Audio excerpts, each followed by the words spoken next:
অযোধ্যার রাম মন্দির বানাতে খরচ 900 কোটি টাকা। প্রশ্ন হলো, কোথা থেকে এলো এত টাকা? কেই বা ফান্ড করে এত টাকা? ধর্মনিরপেক্ষ রাষ্ট্র হওয়ার সত্ত্বেও ভারত কেন সমস্ত ধর্মাবলম্বীদেরকে ধর্মপ্রচার, ধর্মের পালন ও তাদের ধর্মস্থান স্থাপনের সদর্থক চিন্তাভাবনা রাখে? চলুন দেখা যাক। 1 নম্বর, রাম মন্দির নির্মাণের কাজ এখন শেষ পর্যায়ে চলছে। জানুয়ারির 22 তারিখে রাম মন্দিরে ভগবান রামের প্রাণ প্রতিষ্ঠা হবে।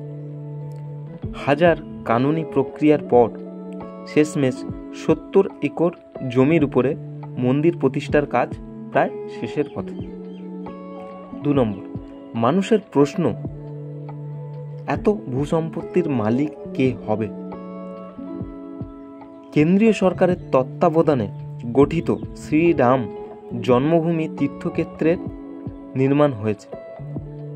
2019-এ সুপ্রিম কোর্টের নির্দেশে পুরো 70 একর জমির মালিকানা দেওয়া হয় এই ট্রাস্টকে। মন্দির নির্মাণের কাজে সমস্ত চাঁদা সংগ্রহ ও ব্যয়ের জন্য সুপ্রিম কোর্ট এই ট্রাস্টকে পারমিশন দিয়েছে। হিন্দু মান্যতা অনুযায়ী রাম হলেন বিষ্ণুর 7ম অবতার রূপে অযোধ্যায় জন্মগ্রহণ করেন। 1992-এ বাবরি মসজিদকে ধ্বংস করা নিয়ে হিন্দু মুসলিম দাঙ্গা ছড়িয়ে পড়ে।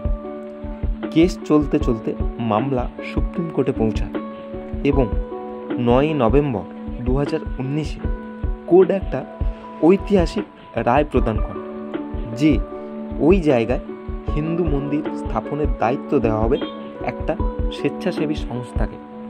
তার পাশাপাশি কিছু জমিও দেওয়া হয় মসজিদ বানানোর কাজে।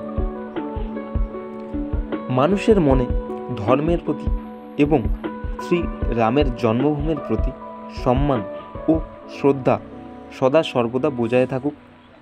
তবে সবশেষে একটাই কথা বলবো, চণ্ডীদাসের ভাষায়, সবার উপর মানুষ সত্য, তাহার উপর নাই। ধন্যবাদ।